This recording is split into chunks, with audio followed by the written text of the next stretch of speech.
Second prize in a beauty contest. Collect $10. Go ahead. Make your stupid joke. I got nothing to say. Think I'll buy a railroad. A German Shepherd shaved asshole won first prize. Oh.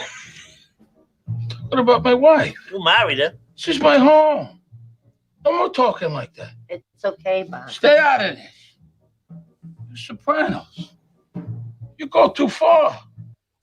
Yes, I believe that was the original working title for this show was You Sopranos, You Go Too Far. But then someone said, just make it The Sopranos. Much cleaner. Welcome to Cut to Black, a Sopranos sit down. My name is Jim Scampoli, and I've seen every single episode of The Sopranos. My name is Jakob Burrows, and I've seen 78 episodes. Holy shit, that's a high number of The Sopranos. Welcome to Season 6, Part 2. Here we go. Final stretch. Let's do this. But, Jim, this outstanding episode, Soprano Home Movies, who slapped this thing together?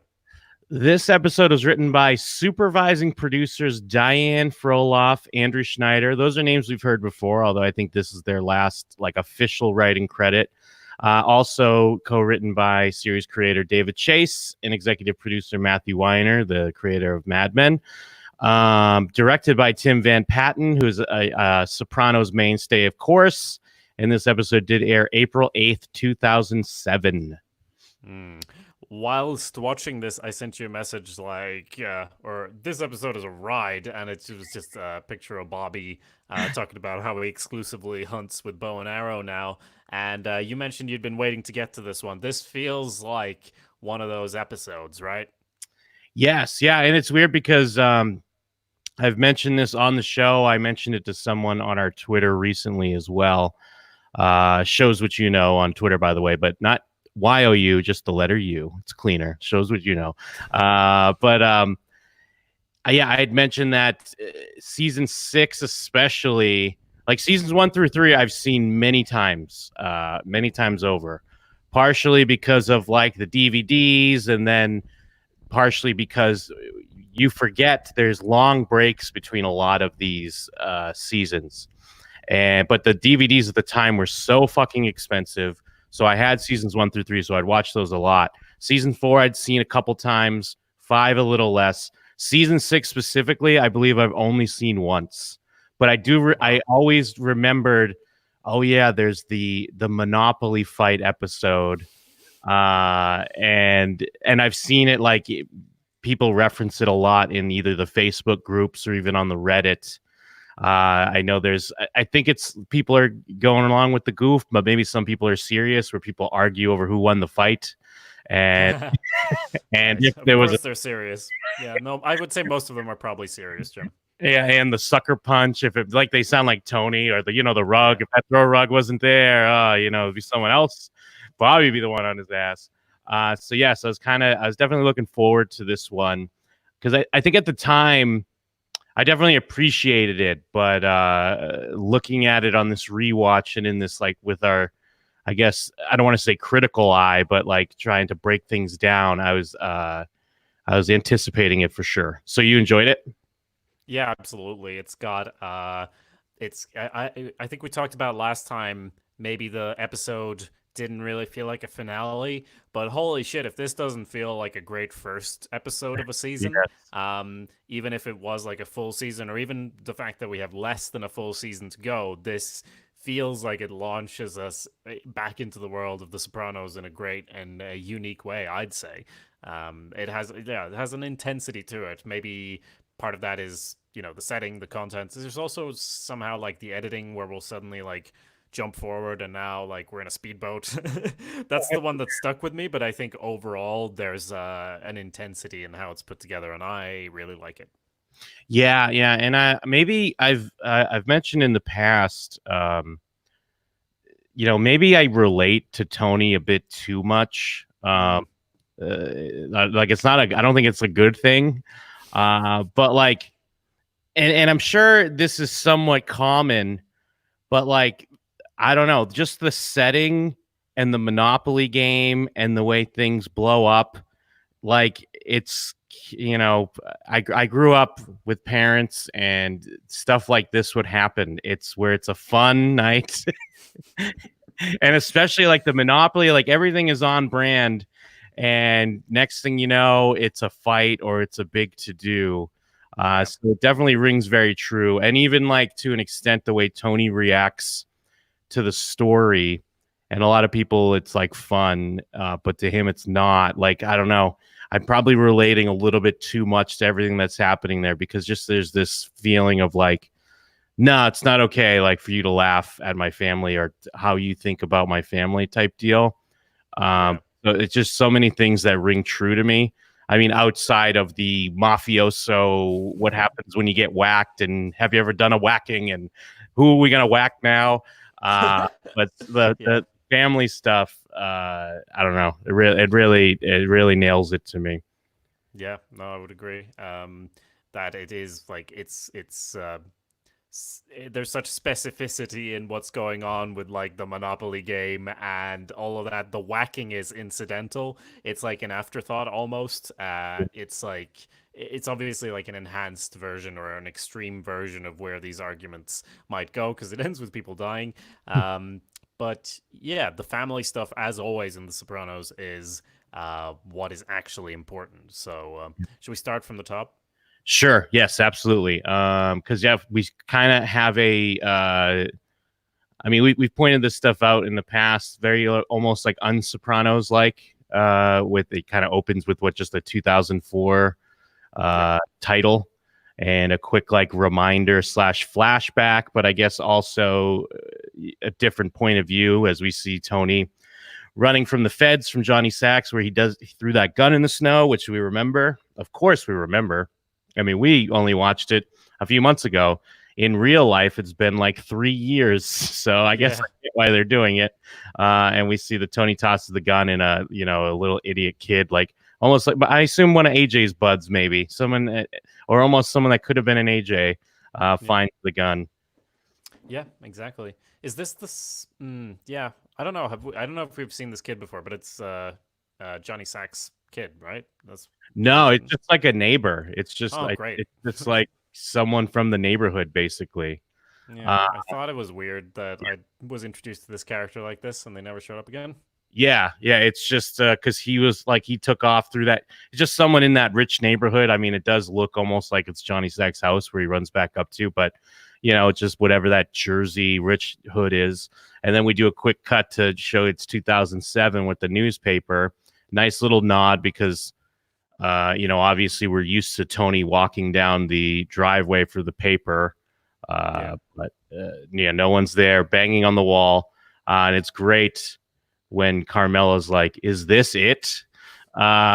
Such a great reaction, such a great line, and meta in a lot of respects as well, because it's like, this is it for as far as the show's concerned. This is the last premiere you're gonna get because we're on our way to the end. That's very true, and it is.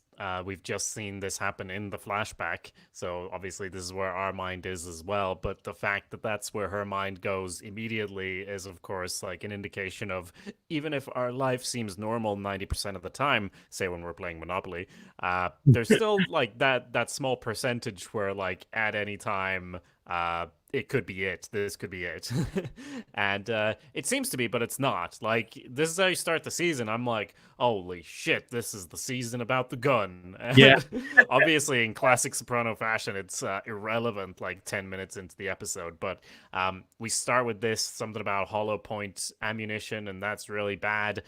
So they cuff him, lock him up, and meanwhile, Carmela's talking to Janice on the phone about going somewhere for the weekend, and I'm like, this is clearly irrelevant. This is the gun episode, and little did I know I was the opposite. Yeah, that's hilarious because you just feel like it's a quick Janice scene to check in to like, oh, word's getting out, Tony got arrested, something to do with a gun or whatever. Nope. That's going to be the focus. We're going to be at that lake. Don't worry. We're going to get you there to that lake.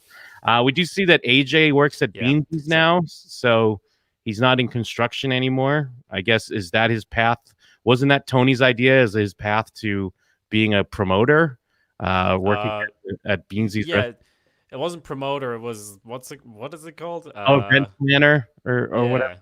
Exactly. He wanted him to work at Beansy's, and I guess guess all the construction got to him in the end, and I don't know. He's grown some facial hair. Besides that, he seems pretty much the same. Yeah. Yeah. I mean, I guess that hard work ethic isn't quite sticking around. At I mean, least he is working though. yeah, true. And then what we forget if it's here or not, but Meadow has a comment about like, oh, what are they just trying to Humiliate Dad or humiliate Dad? Because I love it's always there, like just the small moments with Meadow, because I guess it's similar to when she's arguing with her family, she'll be all like, hey, look at what our family is. And she's had those kind of run-ins with Tony, but then, and she's a liberal, goes to liberal school and tries to help underprivileged people, but she still has that Carmilla, like blindness that you have to have, I guess, to live that life. Absolutely. Yeah. And I mean, Carmela shows that as well on the way out of the house when Tony's being arrested, and she calls out to their doctor. Like, this is the family doctor right here. Ask him, like, Tony's got a condition or whatever in his state. I don't know what she's saying, but like how, like, as if that will somehow fix things. And the doctor, who I don't remember seeing for a long time, but there was something about like a package that they were not allowed to open. Yes, or... the Cusamanos, because they had Dr. Cusamano and Jeannie Cusamano. That was when they were when Tony was messing with them, saying like, "Hey, I need you to hold on to this. Don't open it." And they were all like, worried about it. Yeah. So they don't care. They're not going to intervene with the police doing their job, obviously. But Carmilla has that, and so does Meadow. And on the way to try to get Tony out, she's all concerned about tomato sauce all over her pants or something. But yeah, Tony anyway is calm as a cucumber throughout the thing. Just heads into this lockup. We get a great shot of someone walking up to take a shit right behind him. That's really, to me, that's a vintage HBO thing. That's a quick reminder of like, it's not TV, it's HBO, because we'll make sure that that we can have a shot of a guy in the background taking his pants off to take a shit, but it also sets the scene completely. Tony's in his suit. This homeless vagabond is shitting like as you would in the holding cell. Yeah, exactly. I am kind of like, I guess they brought him the suit because like he's not in the suit in the morning. Yeah. This is the suit I imagine has tomato sauce on it, because in what AJ say, like, oh, there's no light in the closet, like some stupid like AJ bullshit. Exactly. So this is what he wears as they go up in front of a judge, and Tony's lawyer is talking about basically like laying out the situation to the judge, but also to us. And all this is happening within like 3 minutes or something. So it's like a lot of quick scenes in succession, what I was talking about with the intensity that we're starting out. But the lawyer explains, some kid got pulled over and had this gun and said they saw it at this point, so it's Tony's. I mean, even if there are hollow point bullets, it feels like this is a flimsy case. They say they later mention the print, so maybe they have partial prints or something. But the whole thing feels a bit flimsy, and it is. Yes, yeah. And we cut to, I think we have Phil. He's got his like welcome home party. I'm trying to gauge, like, I guess the time that's passed, because I mean we ended on Christmas, and I guess this is kind of clearly around like spring or summertime, because I can't gauge if it's like been a year or I guess it's just the naturally into the next year. As far as I guess it could be almost either one. At the very least, some months have passed, maybe a full year. It's hard to gauge. Well, I don't know if we'll be able to work it out. I did almost Google Soprano timeline earlier because I was thinking of the same thing. But then I was like, it's going to end with like, and then Tony died. And I'm like, fuck. Although, I mean, we'll go into it. I mean, they're going to a lake house. So at the very least, it's like summertime. So they bought it for the summer, and they say that this kid found the gun at least 2 years ago. I mean, that was 2004. This is 2007. Yeah. So whatever amount of time passed before then, I believe we are in the summer following the Christmas we just saw. Yeah, okay. Yeah, that's what I meant. More so in relation to where we last left everyone, because, Yeah. Phil was in the hospital and they were at Christmas. So yeah, Phil's out, and this is very reminiscent of Frank Vincent's character Billy Bats in Goodfellas. Although he's That's having true. And go ahead. sorry, I was just gonna say that I was disoriented a bit because everything was moving so fast. I thought the joke was we're in the courtroom and then we immediately cut to welcome home, and that's I Yeah. think an intentional thing. But then we move the camera out and it's Phil. Yes, yeah. It's very reminiscent of his character Billy Bats because he's having his like welcome home party from getting out of the can, and it's like it's if you know the good, I mean, if you're listening to the show, I'm sure you know the Goodfellas scene. It's one of the greatest, most pathetic parties ever because it's just him and like two guys at a bar, and he's just like messed up my party. But yeah, so he's got a party, and they get some news about Tony. We're meeting some new New York people here. I mean, we see Butchie, who we met in the previous episode, but there's a couple other faces here. Maybe some have been in the background. I'm sure some of these people are new. Phil's a little bit different coming out of what he's been through with his heart and infection and all this stuff he fought back from.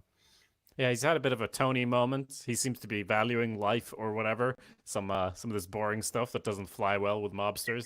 He's getting ribbed a bit. Someone says like, "You may be a turd, but you're my favorite turd," or some bullshit. And he's like, "There's this moment, like this classic mob moment that is such a trope where it's like quiet for a long time, and then you're like, this fucking kid," and everyone knows it's okay to laugh. Yeah, and we meet Doc. I don't know his last name, but he's a new character. Oh yeah, Doc Santoro. And he even Phil he makes a face when they're talking about Jersey, and they mention something about like they must be fucking sheep down there or something.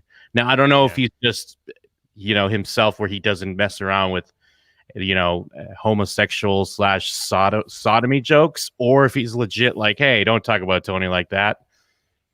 Yeah, it's good question. It's like I don't know. In general, they seem to be not respecting him very much. They're not giving him much respect, I feel, because there's a lot of like, drive your bike around on the beach jokes, and I don't remember exactly, but it's like, and especially Doc, who is a new character, right? We haven't seen him, but he comes in like, "Hi, I've been here all along," like most characters do.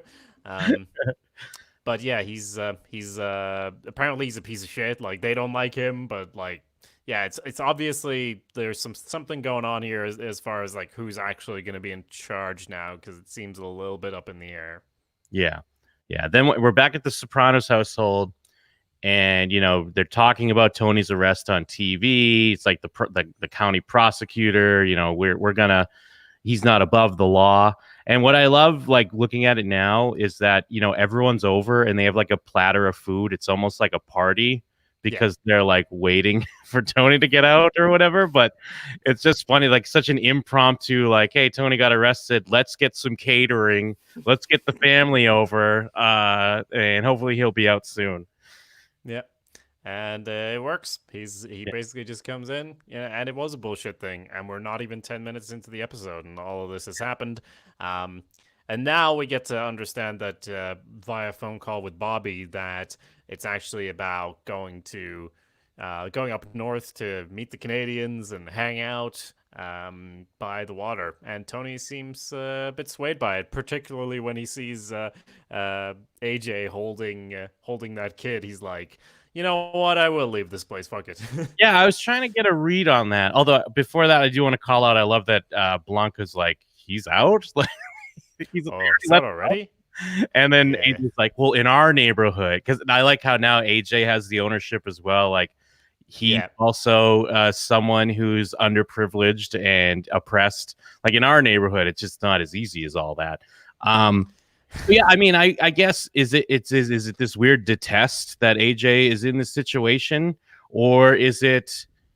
I mean, I don't think it's this, but the other read I had a little later when Tony gets to see Janice's baby, where he's like all happy about it, and maybe he's like, I get to spend time with the baby. But then again, I guess that's probably not it. They're just kind of like they hate AJ, right? I don't know. I guess like, or maybe just like he's at home but he doesn't feel fully relaxed here or something. AJ's part of that, and and like, oh, they let him out already. It's not a super welcoming comment to come back to. But then I don't know. It's hard for me to gauge honestly what's going on here. But I could also imagine just looking at AJ under any circumstances and just going like, you know what, I do want to be somewhere else. Yeah, I gotta get the fuck out of here for a little while. Yeah. So well, yeah, we get a quick shot that the feds are pretty upset that it's this local guy basically trying to get some press. That's why they brought Tony in. So we're seeing a little bit of the behind the scenes. I'm glad they don't spend a ton on this, but just a quick, this is what you see in other procedurals and cop shows are like, your jurisdiction, don't give me that my diction shit. Where are the feds? And you work for us, and it's like, oh, the feds are going to take over. Whatever. There's some bullshit going on, and they're taking the case back. So we know that's going. Well, I felt like this scene was kind of the point of all the previous scenes, because it was like the gun thing, it felt like bullshit from the start, and it was. But then when we see this, it's like, oh, this is the thing that's actually brewing and might become important in the next few episodes. But it's also The Sopranos, so it might not. But I feel like this is more like, ooh, because that's obviously way more scary as far as, us worrying about Tony and his fate. They're building this huge RICO case or whatever, and Tony does find out about that later. But for now, it's all smiles and whistles as we head north to the beach house. Yeah, because then he does get the call that the charges are dropped. So it's good news right now, and they're on their way up to the lake house. And it's very reminiscent of when they were all at the farm with Tony Egg and Chris, because we do get a lot of shots of like hanging out on the water. Just you get the sound of the wilderness and the water, and just being up in the countryside, getting away from all the hustle and bustle. Yeah, seems really nice. Like they're gonna have a nice, relaxing time, and it's gonna be great, and not regret going at all. He says once you're up here, it's pretty great looking out at the water there, and it does seem really nice actually. Like very, you can't help but think it looks like an expensive house. Bobby must be doing well, and there's more on that later in the episode. Yeah, and then I forget if I'm jumping too far ahead, but we already get a little like passive aggressive comments. Like I think Tony makes some comments about the lawn, or the lawn looks like shit. And then Janice is like, well, yeah, we're already dealing with the lawn at our house after someone let the landscaper go. And it's like, I got you a house. And, just little pecking already. Kind of like good family stuff, but it's like, uh-oh, here we go. Yeah, it's like they've reset from that lovely moment with Janice in the basement, where I'm not sure if this would have been any different if Tony had engaged with Janice when she was all, emotional over getting the house. But that all seems to be like outwardly they're in a good place. But I mean, I think they're in as good a place as Tony and Janice can be. True. But it's also like this underlying thing of Tony's unhappy. Janice is probably unhappy, but Tony is always unhappy. And he just takes that out on everyone around him with little comments and everything, wants everyone else to be unhappy. So there you go. Yeah, and there's this through line, because I mean, it is called Sopranos Home Movies. It's Tony's birthday. One of the gifts he gets is Janice had digitized their, some footage from when they were kids. And then we start, I mean, it's later in the episode, but we hear a little bit about how Janice is more like her father and Tony's more like his mother, and probably more than he'd like to admit, or more than he'd want to even know, because we start to see like some of the vindictiveness. And I think it even comes up a little bit. I don't mean to jump too far ahead, but when they're like sitting by the lake and it's like a nice moment, like they're just kind of enjoying the nature. And then Tony looks at the baby, and then he brings up a story of a baby drowning. It's such a Lydia move. Like she literally did that. I think at the family dinner, talking about babies getting thrown out of windows of buildings.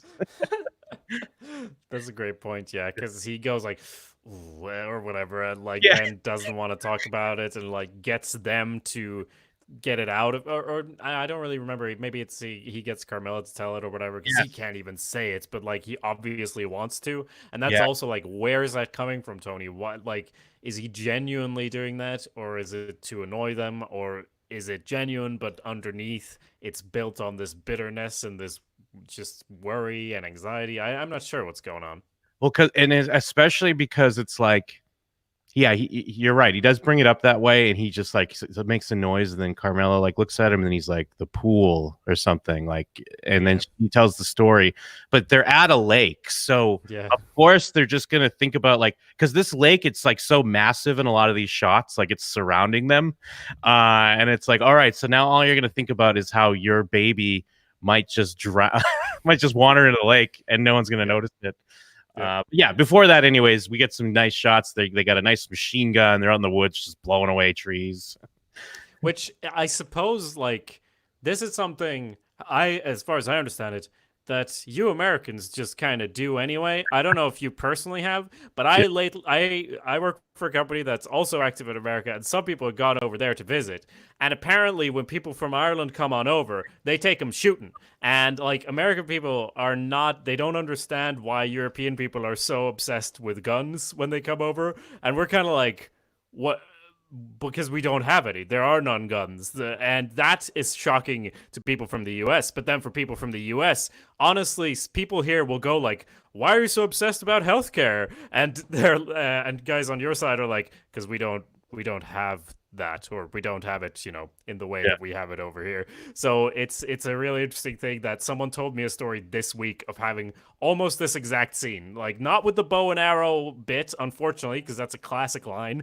But I feel like this is not something that only mobsters can do in the US. Am I right? I guess you are. I mean, but like, that's not. I'm just personally, I'm disconnected from that. I've never shot a gun before. I don't really have a lot of friends that own guns. I mean, I guess I grew up in Massachusetts on the East Coast. Now I live in Vegas, in Nevada. There are more people I know of who, or at least their family, have guns. But yeah, I don't have a lot of interaction with them. But although living in Vegas, I can go to a shooting range like not far away, and I think shoot that gun that Tony has in this if I wanted to. Sure. And I guess I kind of do want to, so I probably should do that. But yeah, you're right. I mean, it's clearly a thing. Everyone loves guns. I do know some people that hunt and stuff like that. I actually was talking to someone recently, and yeah, he was saying how he like doesn't like store-bought steaks because although I guess steaks is different because you're not like hunting a cow, but I know he's like how in this episode there's like a deer head on the wall. And yeah, this guy has he has a deer head that he hunted, and his like father-in-law has a bear that he hunted. And I mean, I'm disconnected from that. But yeah, that is a thing. And I guess big machine guns are a thing. Yeah, and like the shooting range thing, that makes sense to me. But like the fact that someone went over and for a treat they took him out like just in the wilderness to shoot guns. Yeah, like, that was the but that was the thing, like, and that was the thing they just do. But I guess you need to go to Utah because there's not much else going on around there. Yeah. That's where it was. Anyway, yeah, they're having a grand old time. And then yeah, like you mentioned, the bow and arrow. It's going for the sport. We do then we get to the scene we were already talking about, like when Tony brings up the story. But before that, I mean, Sopranos like still very relevant, especially as far as America's concerned. I mean, David Chase always talked about America because we have a quick story where Bobby's talking about how his family came illegally through Canada, and the name change or whatever they talk about. But then it's great because then he's just like, ought to build a wall now, though. And then Carmela's like, here. And it's like, that's still, the big thing. That's still the thing we're talking about. So, I mean, I'm not really even taking a side here, but it's just great that it's like, yep, hey, what was this, 12 years ago? It's like, yeah, these things are still going on. And plus, even the guns, that's obviously a very relevant thing. So they're nailing it. Yeah, there's I mean, go ahead. it's fantastic that, I mean, just the timing of it when Bobby talks about how his family came down through Canada because he couldn't come through Ellis Island because like his great grandfather or whoever had like some charges in the home country. And then there's just like this silence, and then they're like, ought to build a wall now though. And like you just know that they're concerned about, oh, these people coming over, they're not sending your best folks, they're criminals. And then like, you guys are criminals, and you brought like your great grandfather was a criminal as well when he came over. So and you want to keep people out. It's just the timing of it is impeccable. Yes, and then we do have a mention of Whitecaps as well, where Carmela's like, hey, we were gonna get a beach house. Remember that, Tony? And Tony does like.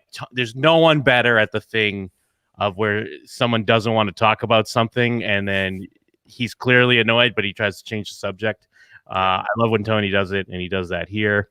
And yeah, I mean, there's a lot going on in this scene because besides what we already mentioned about the dead kid story, because then we have the Janice. Like, oh, who could imagine us like having such a good relationship? And it's like, but all credit to you because you've changed. And it's such a disguised nice thing to say. Like, I know she does mean well, but it is clear, like this Soprano thing, the Sopranos, they go too far. There's that underlying thing that Tony can't shake where it's like, oh, I changed. So why did I have to change? What about you? What did I change about myself? So what a great moment. Yeah, and I think it's like after that, there's just a silence, and he looks out at the water, and I guess that's when he brings up like how your child is going to drown. So that's a little bit of a revenge just for saying that I had to change, and it's all great because it means he didn't change. Yeah, no one changes. That's the point of the Sopranos. We've discussed this in every episode. And there's a quick bit here. I like the connection. I give the credit to the Sopranos sessions, the Alan Sepinwall book. Where they call out, I believe it's this scene where Carmela's like, oh, the fish are jumping or something. And Tony looks and he misses it. And they kind of compare that to Tony's chance to change from the first half of season 6. And it's like he had the opportunity, but he missed it. Just like he didn't catch that fish jumping from the water. So there you go. Interesting. Yeah. So, I think the next day would be Tony's birthday, and it starts out idyllic enough with a blowjob. Yeah. And then it's just generally like he's out on the water. Like there's so many scenes in this episode that I think if we go through every single one, it's going to take us a fair while. But basically, he goes out on the water, and while Janice is at home with Carmela, and they're talking about AJ, and we see AJ at home holding a party, and then we also have Tony and Bobby out in the lake. An important scene there where they talk about the future of who's going to be boss after Tony and how he's insulating himself. Which part here do you want to dive into? Yeah. I mean, like you said, it starts out with fast boats and blowjobs. It's a recipe for a great birthday. Yeah. AJ is also having sex in his parents' bed. And throwing a party, of course, as he would. But yeah, going back to their well, I guess before their discussion on the water, we have just a quick thing with Carmela and Janice. And I like that they have it. They're just talking about their kids and, being parents and what you got to do. There's a quick reference to Tippy. If you remember Tony's dog that was given away to Dad's Gumad's son. Because forgot about that. Yeah, Janet mentions that she like tricked Tony into eating one of Tippy's treats because she told him it was like something else or whatever. But I just like the call out to Tippy. But yeah. Then we have the talk with Bobby and Tony on the boat. And it's interesting. I mean, they start talking about death, like at first, where it's like, you probably don't even hear it when it happens. And we kind of get to, I like that Tony, especially in this episode, because where it ends up, Tony is starting to position Bobby as his new Christopher. Like that's essentially what he's saying here is because as we've seen earlier, there's a quick mention when they have everyone's at the house for when Tony gets out and Christopher's not there. Yeah. It's really weird for me to come into this because I'm going like, where's Christopher? And then like there's a there's a shot at some point where Christopher calls him, and he's in the show for like 5 seconds as he says Yeah. something, and Tony literally just hangs up on him. And I think that's the only part he's in the episode for. Yep. And it's a really interesting way of starting out the season. And I was like, oh, something must have happened. And then I remembered, oh yeah, he banged his almost Guma and that whole thing. So I guess that's why. But when Tony's there talking about how they might be, have different perspectives, him and Christopher, I'm like, oh shit, we really missed something between the seasons here. But I guess it's just a culmination of everything we've seen over the past several seasons.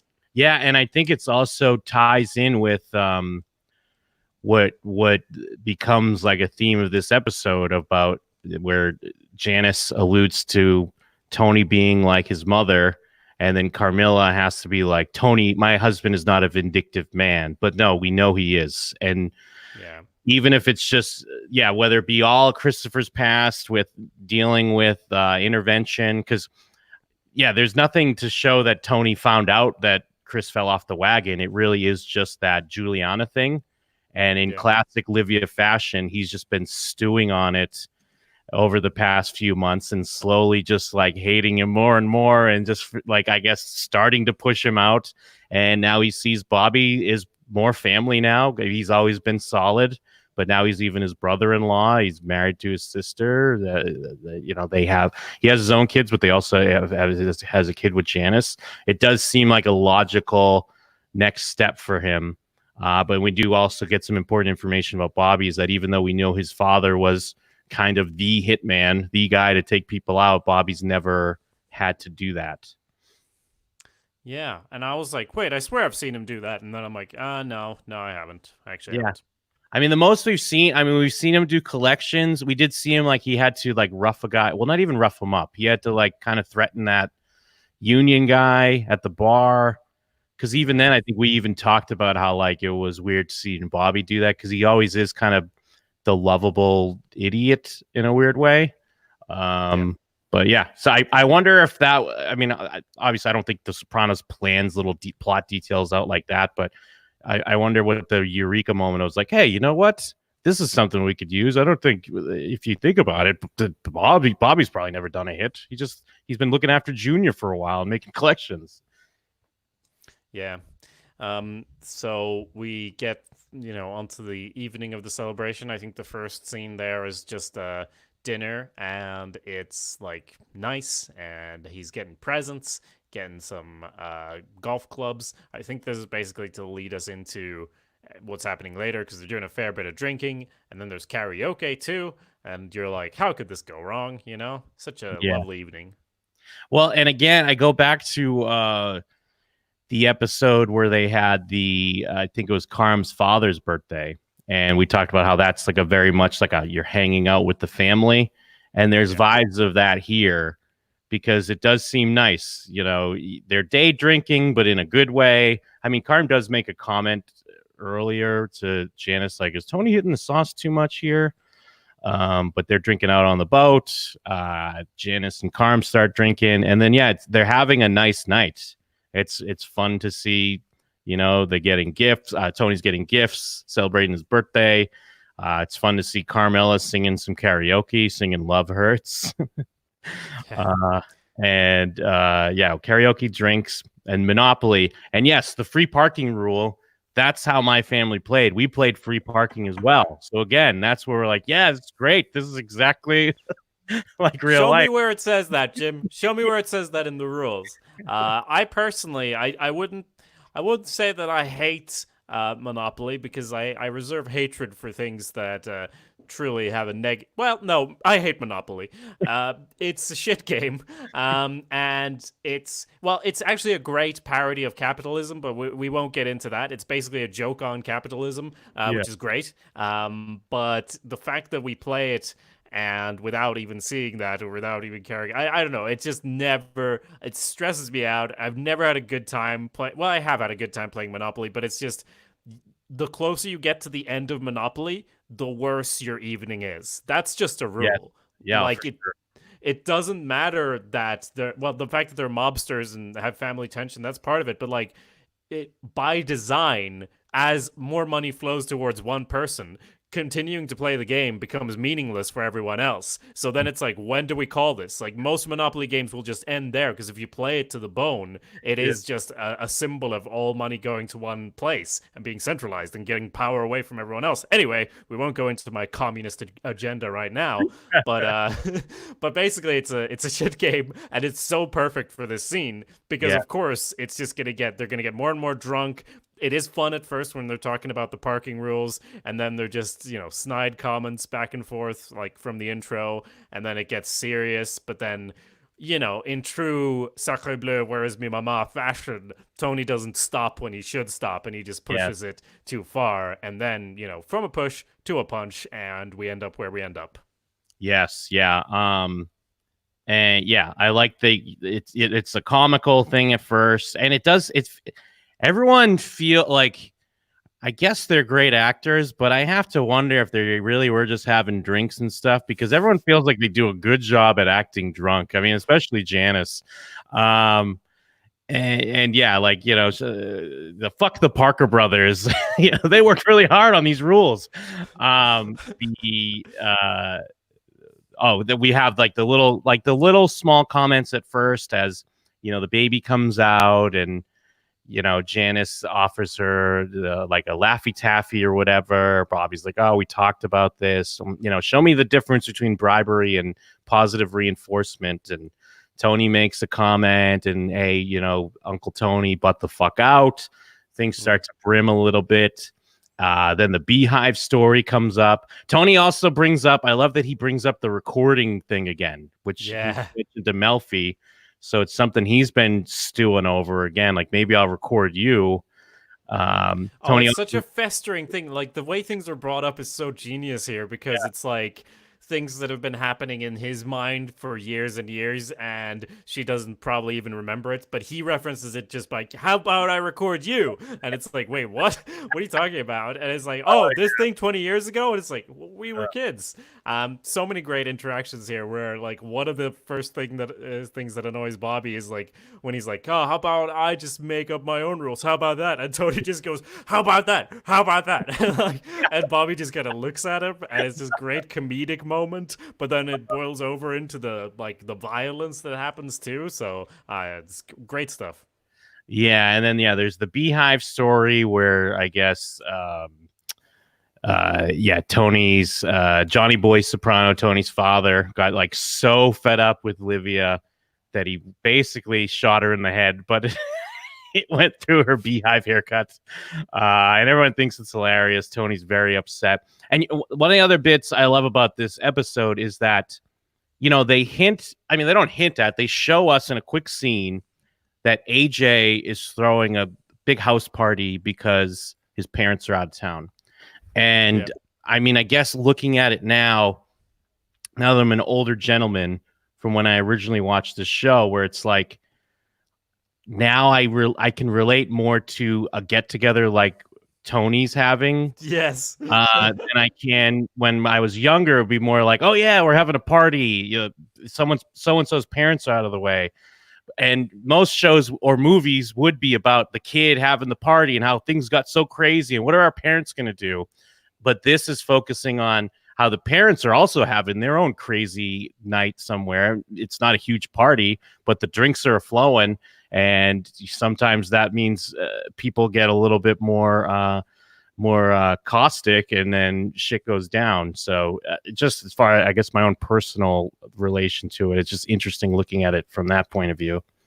Yeah. And I don't know why, but just wanted to mention before we move on that when Janice started bringing up that story, she was like, oh, you want to swap family stories? How about the time that mom and dad were coming back from the Copa? And Tony's reaction is so like, that's enough. Like, for some reason, I really thought it was going to be like something to do with Tony watching his parents have sex, something like that, because it's such a shameful reaction. And then when you find out what it actually is, it's like his reaction is so great to it, and like he says it, like it makes us sound like a crazy dysfunctional family, and it's like, that is true, that is the truth, and that is what he doesn't want to face here. And the whole evening, this becomes another story that like hopefully Tony's kids won't know about it, but like Bobby's their daughter will know about it because she was there, and Yeah. it's like it's one of those stories of how it just continues on, and he has this shame, so he knows what was happening is bad and everything is in his behavior, but that's the reality, and he just doesn't want to face it. Yes. He doesn't want it to be a fun thing that you laugh about, you know, because Carmelo's like, this story's amazing. Why have I never heard this? But for him, it's like, Yeah. no, it's too real. Yeah, you nailed it. And it's also, I like that it's kind of the boardwalk thing is kind of a callback, because I forget which episode it is, but remember when Tony brings up blowing roadies or whatever, and then Bob's like, roadies? Like Oh yeah. like that's kind of such a weird like seed for this moment here, where we already know that's kind of a hot button with Bobby, and Bobby's not being unreasonable. It's like, yeah, you're my boss, but I've invited you to my home, and yes, my wife is your sister, and you guys have your own thing, but also it's my wife. Like, Yeah. what kind of man am I if I just allow this to happen? Well, but also because Bobby doesn't, like he says, you Sopranos go too far. He doesn't understand a family that will do this. And I like that even Carmilla, I guess, has been in it so long that to her it's kind of normal, because she laughs at the story. She also laughs about the joke about Janice being ugly. Like, Carmella's going along with it. She's like, no, this is how the Sopranos live, Bobby. You should understand this at this point, but he doesn't. Yeah. And so now we get to the most important part of our podcast here, where we decide who won the fight. And this is what we've all been waiting for. I joke because it's like it's such a flurry of, you know, quick cuts and stuff that you're kind of I just have my mouth covered, like, oh my god, like, because it's the Sopranos and someone could like die in the scene, you don't know. But yeah, so I mean, it's all the carpet, right? It was all the carpet. Yeah, let me see. I got it playing right now, because I don't. Let me see if I see the carpet. I mean, Bobby take a cheap shot. You got to give him that. He does. Tony's like looking at the board game, trying to roll dice. I mean, he's singing about Under the Boardwalk with a schlong in Janice's mouth. But yeah, so then Bobby hits him from the side. So we can all agree that that's a cheap shot. But Bobby's, you know, he's a hulking big man. He's bigger than Tony. Yeah. But it starts to be, it's almost like the Ralphie fight in a way, the way they're grabbing and kind of tossing each other into the wall and stuff. And Tony does his move where he's like pushing people's faces. I guess maybe like a finger in the eye or something like that. Yeah, it's like what we're doing now is missing the point entirely, and that's what everyone is doing online as well, because obviously the point is how it is important in a way, because if Tony had just decked Bobby, it probably would have been fine. Everything would have been great. Kind of, because Bobby can take that, you know, personality wise, but Tony cannot, and this will be another thing that will fester. But yeah, so there's the fight. Tony ends up like on the floor with the table and the Monopoly board underneath him, but it does seem like it's entirely, to me at least, it seems like it's just random chance that he's the one who gets knocked out. But he does get way more, you know, pummeling to the face. It's more humiliating for him, obviously, but it's pretty humiliating when Bobby just goes out and drives the car straight back into a tree too, and Janice is just there yelling "fuck," and yeah, it's all pretty fucked, and then everyone goes to bed. Yeah.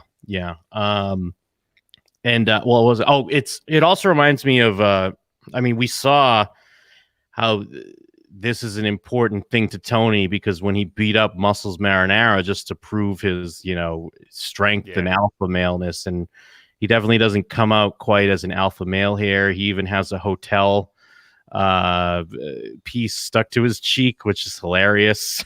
Yes, I love that. And yeah, as you said, Bobby is drunk. Janice is like, he can't drive, and he just backs right into a tree. It's such a classic drunk dysfunctional family moment. Carmen puts Tony to bed.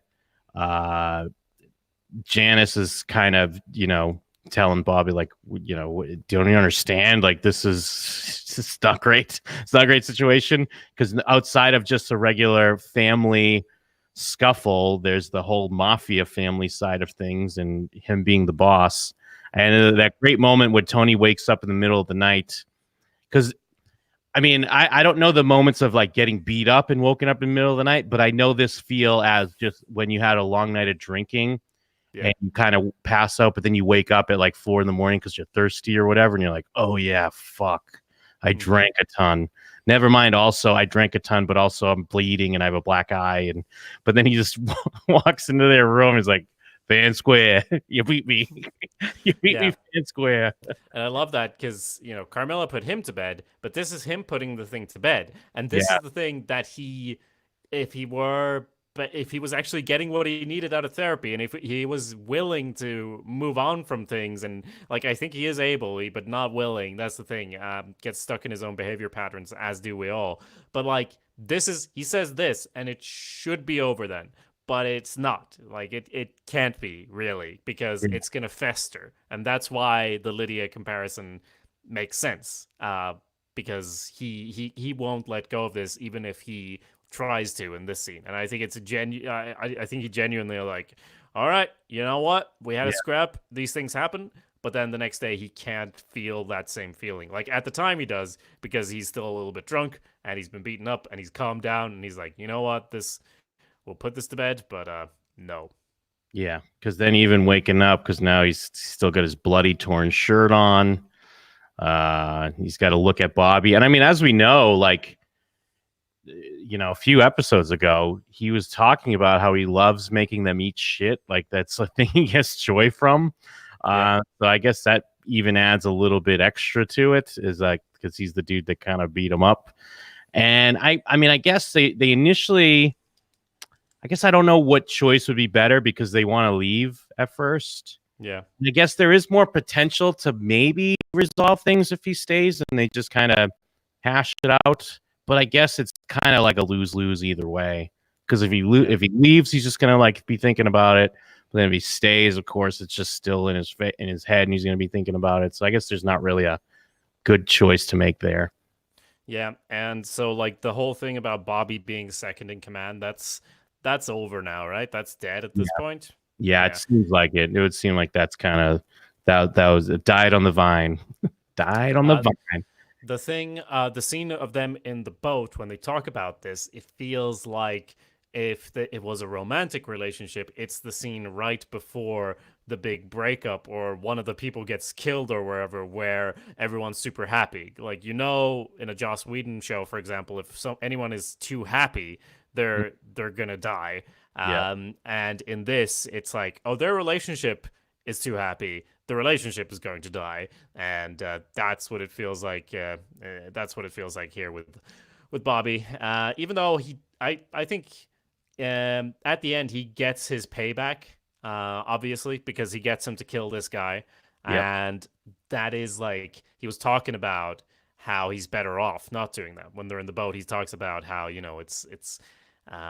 Sometimes it haunts you or whatever he says. I don't remember, but that's the point of it anyway. Like, you don't have to deal with that particular worry. And that's great that he gets such a twisted payback for this later, because basically Tony is the way he is in large part because of his parents, but also in large part because of the life he leads. And part of that is like the ghosts of people he's killed haunting him, even though he enjoys inflicting pain on people. So it's a bit of a contradiction, but like he has to deal with that extra thing and the pressure of being boss, of course, blah, blah, blah. They won't shut up about it, these mob bosses. Exactly. But he has this extra pressure and he's like, you know what? Maybe I didn't stop picking on my sister because I've had to go through more than you. So how about you go through this thing? And I think that Tony might be able to lay the whole thing to rest after that, but I'm not entirely sure.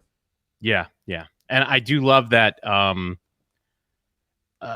because that's kind of all going through his head as Tony's doing the sitting thing, as Janice calls it, like staring out at the water. And I love that she knows what's happening, and she's like, uh-oh, this is not good. He's sitting out at the water. This is not good for us. Something's going on here.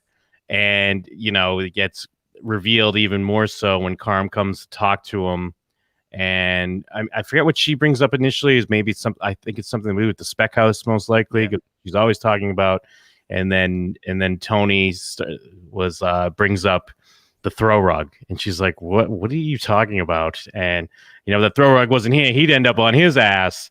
And then I love this other, like, they always have these great stories that build the history, even going back to, like, I think at the cookout one, they have like an Artie story from when he was a kid. But now we hear this story about how Tony beat up Dominic Tedesco at Pizza World, and Carm was there, and they didn't know each other at the time, but he remembers seeing her face, and she was very impressed with what he did to Dominic Tedesco. And she's like, I was in high school, like, but I feel like he's kind of proven right when later on Carm becomes the Tony role to defend him to Janice, and brings up I think she brings up the sucker punch or something, where everyone like the sides, like you start picking your sides now and who won the fight, much like everyone online about who won the fight. It's just such great details and great moments. Yeah, and this is when Christopher calls as well. It's not great timing because he's already out there sitting, and you don't want to talk to him when he's doing his sitting thing. But then on top of that, he's argued with Carmilla about who actually won the fight and so on too. So Tony just hangs up on him. But I think, and even the extra cherry on top is that he's calling to wish him a happy belated birthday. So the motherfucker didn't even call on his birthday as well. So there's just so much going on that Christopher is very oblivious to how he's fucking everything up. So he couldn't just call him the day before. He wasn't there for when he got out of jail. And now it's like, no, I'm not going to deal with this. Just hangs up on him immediately. Yeah. And basically then there's a couple of scenes like where Tony loads up the golf clubs, and then they have another grill out, and he talks about how sucker punch is a sucker punch, and let's go, basically. And there's a scene where he like drives off on a side road where Bobby's definitely like, oh, he's gonna kill me. Yeah. Well, because it's festering a bit when they're eating, and then I think even Bobby has a comeback of like, hey, was it fair and square or a sucker punch? Like, we're gonna make let's make up our minds here on what happened. But then they head out, and I think, clearly Janice is worried about what's gonna happen when they're leaving, and then Bobby is definitely assuming he's probably just gonna get killed out in the woods, much like poor Adriana. Janice is also, I guess we see kind of the seeds of that story, because the baby's in the water and Carm's with her, like literally right with her, and their nanny or whatever's there, but she still doesn't want anything to do with it, yells at her kid, takes her away. And that's where kind of then we have kind of Carm and Janice, and Janice brings up Richie, which I kind of like, because also the other layer to this is that Tony told, although I guess maybe Carm doesn't quite know what she's referring to, but Tony told Carmilla about Richie, basically. I forget if he mentions that it was Janice or not. Because remember, Carm has that line of like, that was not a match made in heaven or something like that. Once Richie's put out. But, she tells the story and kind of relates it to how she's like her father, because she had a boyfriend that hit her. And we know how that worked out. She went and got a gun and fucking killed him. Yep. And that's what Carmela's, what are you saying about my husband? This verbal diarrhea, because Janice is not good at hiding that she's trying to get at something. She's not good at that at all. And then Carm starts taking sides and says, my Bobby blindsided him. My husband's not a vindictive man, but we'll see that that's not true. Yeah, it's definitely like Meadow earlier on, who will shit talk the Sopranos to their faces, but to anyone from the outside, what are you talking about my family for? Even though Janice is family, she's talking shit about Tony here. Even though it is like, when I first watched the scene, the thing about it that's so good is that even though I know Janice, my first thought isn't like, she's trying to say that Tony's the worst because of this. But then it's only because Carmilla like hears that immediately that I'm like, oh yeah, no, of course that's exactly what Janice is doing. But like, she could just be making conversation. But the reason it's that this scene is here is because, like you said, we're taking sides, and maybe it would have been better to leave immediately. But I don't know. Maybe we got the conflict got the resolution that it actually deserved in that Tony forced him to kill someone, and then they just went home. Well, And some other people came over to visit instead. and also for all of Janice talking about how she's like her father more than her mother, when Carmela storms off after she understands what Janice is doing, Janice is like, "What? What did I say?" is very Livia Soprano. So, I mean, I guess they all got some great qualities from both of their parents. And it definitely ends with her. I think she's standing up, but she is basically doing the sitting and looking out thing because she's left alone there. She's shooed away her child who was having a fun time in the lake. She's scared off her sister-in-law, so she's alone looking out at the lake. So I'd say that's pretty much like her mother. Yes, yeah, and then so Tony and Bobby meet with the Canadians. They're gonna buy some expired drugs or prescription or whatever, sell them here in the States, make a lot of money. They're trying to haggle over the price. They find out that much like Tony dealing with his own brother-in-law situation, this guy has a brother-in-law he needs taken care of. So they can offer their services for a discounted price, and it gives Tony the perfect opportunity to get back at his own brother-in-law and make him do the hit. And I like that they, Bobby mentions like DNA earlier, like, well, especially these days with DNA, like not having to want to do it. But then like the way this hit's set up, it's almost like he does everything wrong if this was a like Law and Order or CSI or some shit. Yeah. Because, he shoots him and then you can hear the bullet like rattling along in the dryer or whatever with the shoes. And he gets like his shirt ripped. And so I don't expect this on The Sopranos. I don't expect it to be like, and then the guy matched it up with Bobby's shirt or whatever. But I just like that there's those things because I feel like they like fucking with the audience a bit to make them think that might be important or something. But I don't think it is. For sure. Same. I always assume that the criminals portrayed in The Sopranos know more about how to do crimes than I do. So I'm like, well, you can't just drop the gun. You can't just do this and that. But then, it always works out for them. So clearly they know what they're doing more than me. Also, it's in Canada, so there is no law, apparently. Because, you're from the U.S. It's basically like the Mexico of the North. Who even knows what goes on up there? Very true. So yeah, he makes the hit, and it's clearly not an easy thing for him to do. And it is just as far as, the guy might be a piece of shit, might not be. He just looks like a young dude, and he has to kill him, and he's kind of like, I guess maybe not pleading for his life, but no one wants to die. So, but yeah, he makes the hit. He has to yell at Janice because he has to go and do it. He knows he has to do it. And since they're in this situation, it's not like a thing he could really push back on. Oh, yeah. And then we have Tony kind of watching the home movies. He gets a call that, okay, this gun thing, maybe it's not over and done with. The feds have taken it over. So not good news there. Then they're playing at the end this magic moment. And it is a very idealized, like, they're on the lake. You got the nice lighting. Some other friends are there now. Everyone's laughing. Everyone's smiling. And, Bobby kind of is, but, I guess he's different now. Things are a little different. It's not quite, especially, I guess, that place. He's always going to have these memories tied to it. So, yeah. And he's like, there's these children here, like you said, very idealized and nice. And then what does he do? Goes and stands and looks out at the lake. Yeah. Just like Tony Soprano. Yeah. So much to see there in the water. To comment on a couple of those scenes, like we have a very short scene after the Canadians where Tony just honks his horn at some women water skiing in their bikinis. Yeah. And the whole purpose of that scene, I think, is twofold. That showing Tony's now chilled out. He feels great about everything now because he's kind of like, oh, nice, huh? And then also to show how much this is eating away at Bobby because he can't enjoy that. And that as soon as Tony and Carmela leave, it's like, no, I have to go immediately. And I feel like he doesn't have to go, like, he's not in that much of a rush, but he is in a rush as far as he wants to get it over with. And so he does, fucks it up, like you said.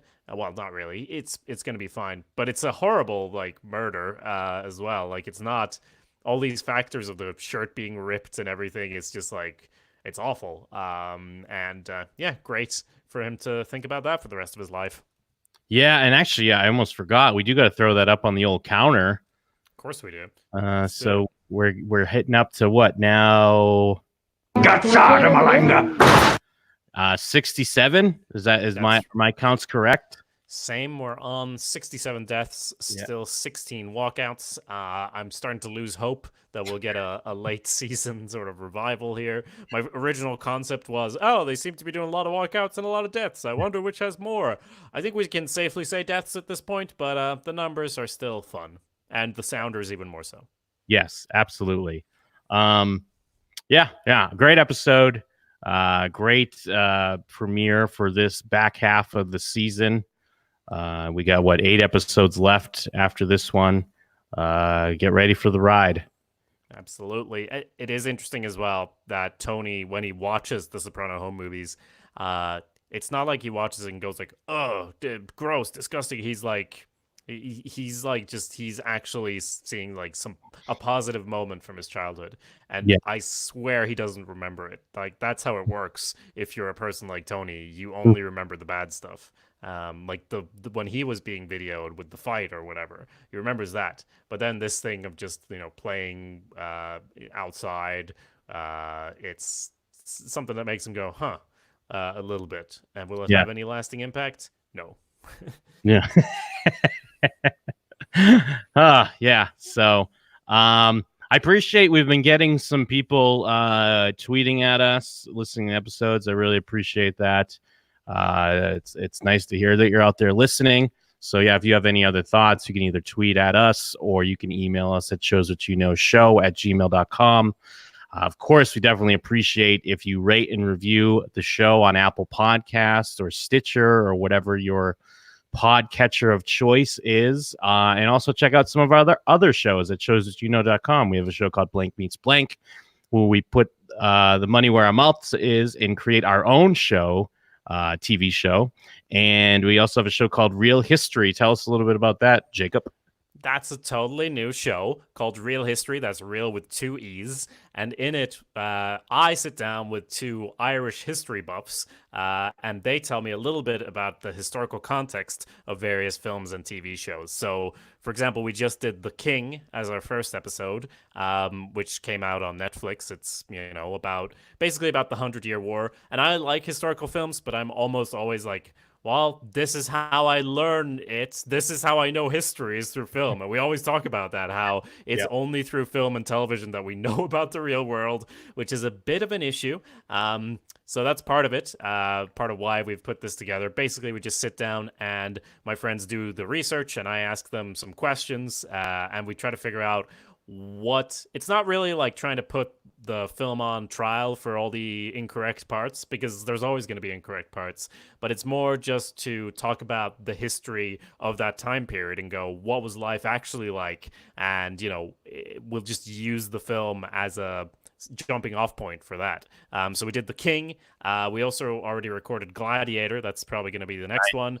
And we have a bunch of other episodes coming up. And if you have any that you're interested in us discussing, you can review Real History on Apple Podcasts and let us know what show you'd like us to talk about, or you can email us at showswhatyouknowshow@gmail.com. I'll repeat that because I fucked it. Showswhatyouknowshow@gmail.com. We did get an email here about The Sopranos, and I think we'll save that for the start of next episode, just because this one's running a little bit long because it's an important episode. But if you want to share your thoughts, please do so. Once more, that's showswhatyouknowshow@gmail.com. Absolutely. And I believe that there's only one more thing left to say after all that. Oh, what's that, Jim? Cut to black.